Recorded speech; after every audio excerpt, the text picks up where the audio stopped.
Confronté à une grogne sociale, Vladimir Poutine prononce son discours face aux députés et sénateurs de son pays. Il a commencé par assurer sur les questions domestiques avec une litote, plus d'enfants, moins d'impôts. Question économie, il a préféré caresser dans le sens du poil. D'ici 2021, l'économie russe devrait atteindre 3% et à long terme dépasser la moyenne mondiale. Personne ne doit baisser les bras. Il est nécessaire que le gouvernement et la Banque centrale maîtrisent l'inflation.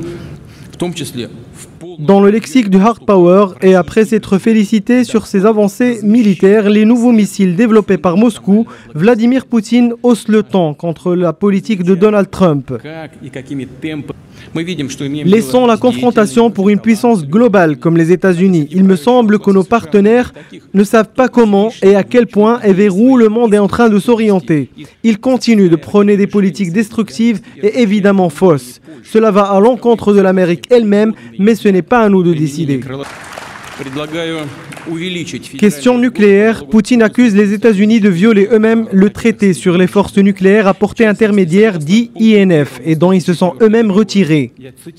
Le développement de cibles à missiles en Roumanie et en Pologne dotées d'ailes Tomahawk est une violation directe et cruelle des États-Unis du traité INF.